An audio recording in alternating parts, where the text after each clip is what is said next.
Hey, how you guys doing? Welcome to Cadence Radio. It is about 10:50 on November 6th.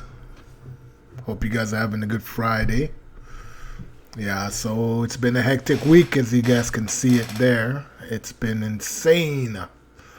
Um, so all I gotta say is wow. Wow. But hey, I got faith that right person's gonna win in the USA elections. If you guys have been, I know the whole world has been keeping track of this one.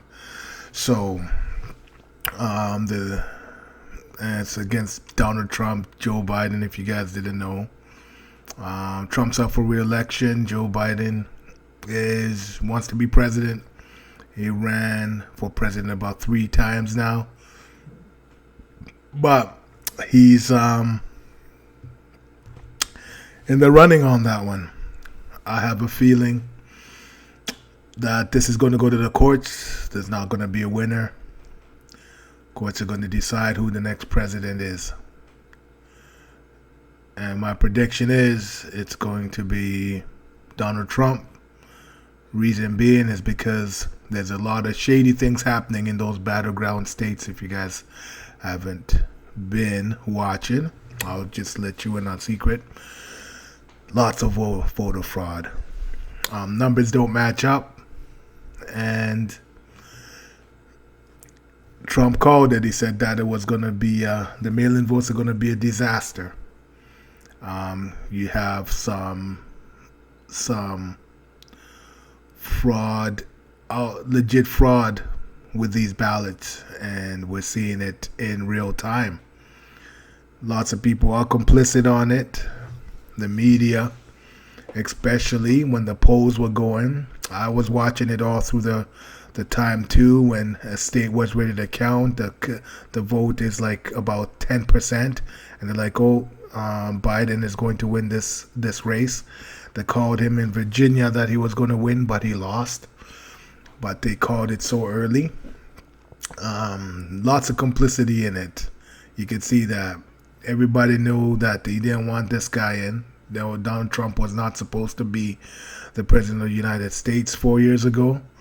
They've done everything and anything to try to take this guy out. And they waited till election day. But I think they're sloppy. They're very sloppy.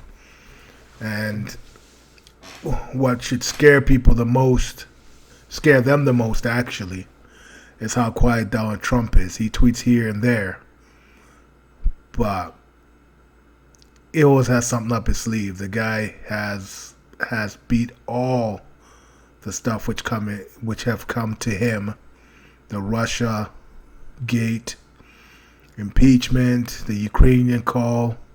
And he just keeps on throwing stuff out. He transcribed the call. I got Ukrainian that said that, he's doing quid pro quo with Ukraine and stuff. He threw the Biden laptop out. It turns out that Biden and his family were doing deals with Ukraine and China. You guys can see it all. But you know what the funniest thing is? The media has so much power that it's hard to really convince people to research this. I'm working in the office now. Me and my coworker were sitting and talking, and I'm giving these articles. I'm like, hey, you know what? There was a glitch in Michigan. I guess one of the voting ballots switched votes over from Trump to Biden, like over 5,000, and I showed them like the video and the people coming out and announcing this, a couple news articles, and straight up he's like, "Oh, it's not on Fox or MSNBC, man. I don't think this is true at all." And I'm like, "Look, I got the evidence right in front of me. It's right there. It is a Fox feed. This lady's talking on Fox Live. It has over 5 million views on it, saying that there was a glitch in the system in the Michigan, and some counties flipped the vote from Trump to Biden. He's like, no, it's not on the news. I don't believe it. I don't believe it. I was floored, and the thing about it is, you can you can bang your head on it and bang your head and be like, oh, and it kind of it gives you a second thought, and you're like, hey, am I also seeing this wrong because it's not true and he's seeing something else? But for those people who, to me, I just think, like, I watch MSN and I do watch all the news, alternative, MSN, media and stuff, and then I pick it out. But you got to get all the facts way back on both sides and see what the alternative media is not telling you, see what the mainstream media is not telling you, and try to put two and two together. Lots of people don't have time for that, of course, and like, no, just tell me what it is, and that's it. So all I can say to this guy, he's a new guy, I'm like, hey, young Jedi, you got a lot to learn. Here, I'll give you some documentaries for you to check them out. But, this is not over. But me and him agreed that this is far from over. And I was telling him about suspicious voting just popping up, the probability of them, especially in Pennsylvania. Trump was up 700,000 votes, with I think 60% of the vote counted on Tuesday. Insurmountable lead. Basically, if all the other votes came in, Biden would probably make up.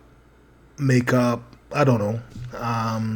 You probably close that in, and you probably lose by about, I would say maybe 400,000 votes if everything is all.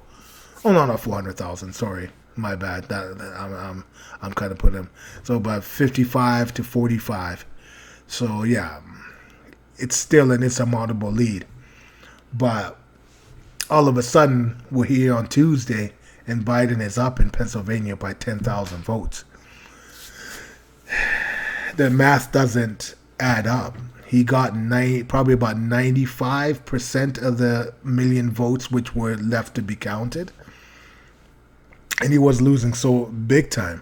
It was a 12-point lead.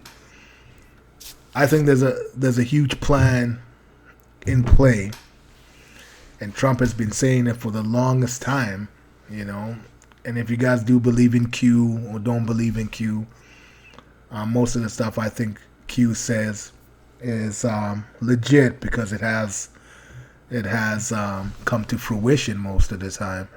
Especially with this one, it's just like you can't tell the people the truth. You got to show them how corrupt this system is, and basically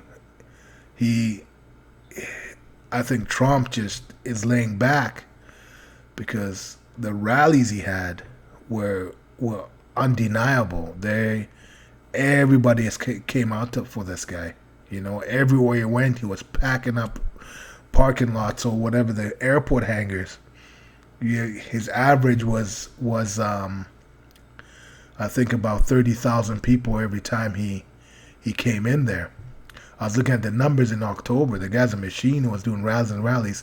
So the final tally was about 800,000 people he was going to the country, or even more. And Biden's was about 5,000 people for his rise, and he never came out of his basement or whatever he was doing. But you see that rally and stuff, and then now this happens, and people, and I think he woke a lot of people up because he's seen all these digital warriors going to the polls, asking around for these posters and stuff, and filming all this fraud which is happening. It's alleged fraud. I would say that, but it's blatant. United Postal Workers or U.S. postal workers getting caught with ballots coming from down the Canadian border. That's one article I read. Project Veritas is big on it. He had a United States postal worker there, and he's talking about backdating ballots, which were coming in. It's something I've never seen. It's one of the best shows I've seen in my life. It's far from over. I think we're at the climax right now. Right now, Joe Biden did speak. I think he spoke about a couple hours ago, and was like, oh, he's going to announce. He didn't announce anything, of course. He's like, oh, every vote had to be counted. But people are putting on Twitter feed is like it looks like it's just a recorded message and there's nobody. I guess it was in the dealership. There's a podium up, and then there were two big giant screens on each side. All of a sudden, the giant screens pop up with Joe Biden, and he's talking, but no one's at the podium and no one's in the dealership, and he's yipping away, talking, saying that all votes supposed to be counted and all that. And I hope people getting the suspicions up because there's no one there. No one came to this guy to rally on him and stuff. Everywhere he went, half the time he's in his basement. He didn't even rally and stuff.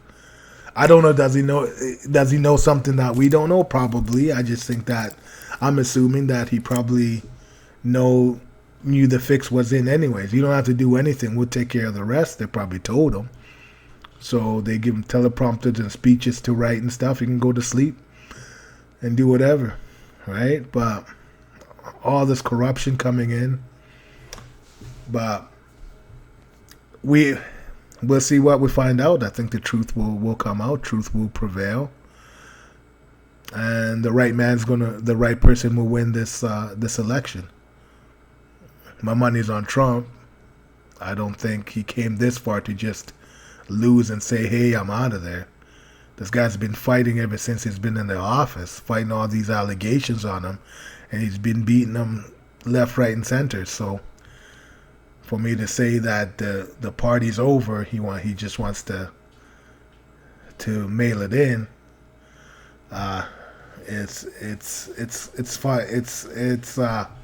I don't think that's what his plan is.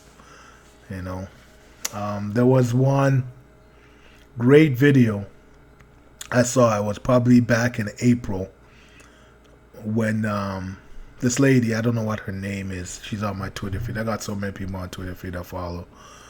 But very church-going lady and stuff. She put a video on, and it got me thinking. It was a Trump press conference. And he went up to the podium.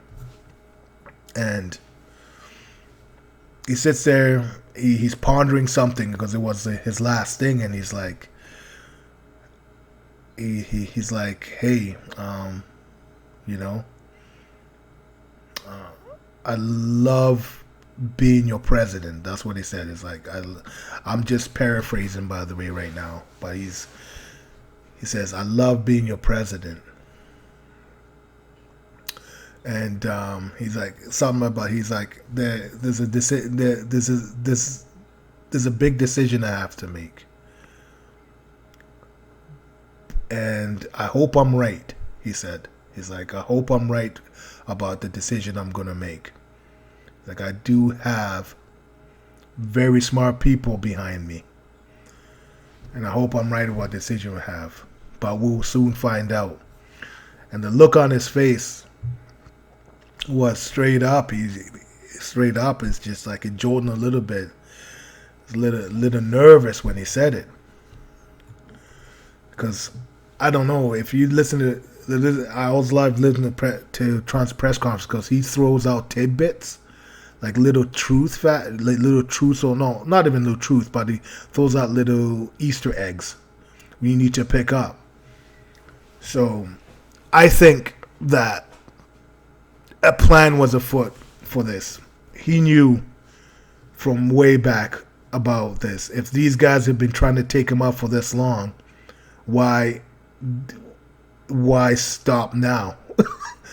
This is the number one thing they want to do, is that election, is get him out in election, get these mail-in voting things. And he's things like, okay, I'll let you do this and stuff. I'll fight some of them I'll win, some of them I'll lose, but I'm gonna expose every one of you guys. and we're gonna see a lot of exposed people. He says that the evidence is a lot, and he's like people are gonna be sick when they see what's been happening to our country, well, to their country, not to mine. That's his words. It's exciting times we live in. I'm optimistic for sure. We need to do a clean out over here on our end. Like I said in my last podcast, everybody's complicit. Doesn't matter if in the States, all this whole web goes around the world. It goes in Canada, it goes in the US, it goes in England, it goes in Africa, it goes in Asia. This whole syndicate is that big and that connected. So we need to do something on our end here too. But if you're partying, you get paid off that bad. Calgary, for sure, it kind of killed me there because they voted to defund our police $20 million. That's huge because that's going to be a lot of cutbacks and a lot of police officers not on the streets. Calgary is a very safe city per se. It is, but there's little nuances and stuff where you need to be protected. But it's times like this that we probably need to protect ourselves for sure. I'm a big advocate on protecting yourself by any means necessary, yourself and your family too. So the defunding of the police is not really rubbing me the right way there, because what else are going to start defunding? That city council is very much not for Calgarians. Never was. These people just come into the office, they get the big pay raises, and dictate whatever. Throw you a little bit tidbit saying that they're doing something for the city when they're not. These guys have been getting paid all through the lockdown and stuff, getting paid fairly well, and they have not come up with any solutions at all. The two solutions they had with us with facing a pandemic is wear your mask, stay 6 feet away, and yeah, that's about it. Don't go party, and don't go gather around people, but wear your mask everywhere you go. Yeah, that's their solution. Great. It's fucking bullshit to me.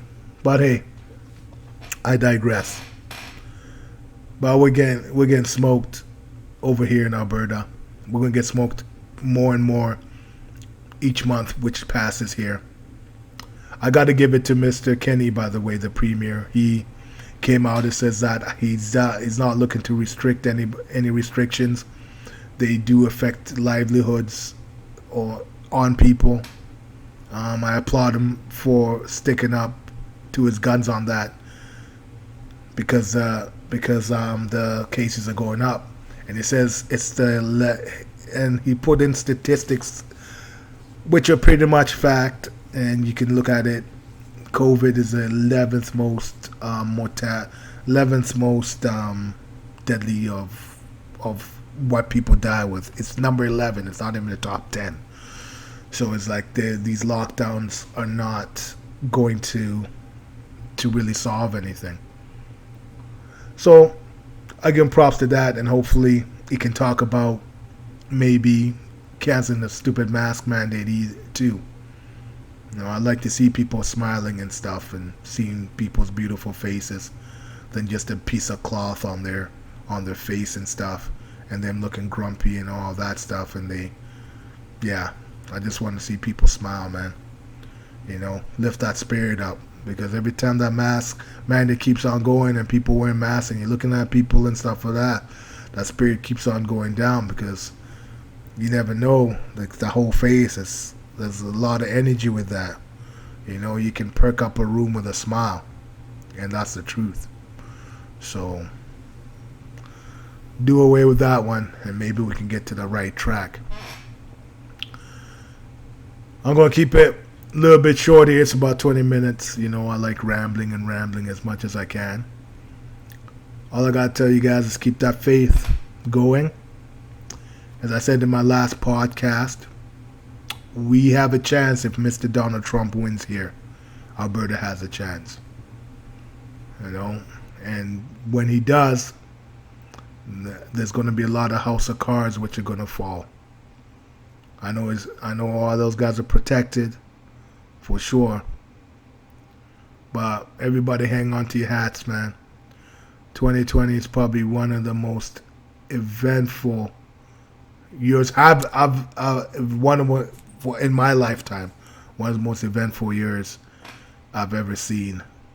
There's lots of change happening, and we gotta stay that course. Be strong, be healthy. You know, speak your voice, and yeah, keep it on. It's Cadence Radio signing out. Have a good one. Peace.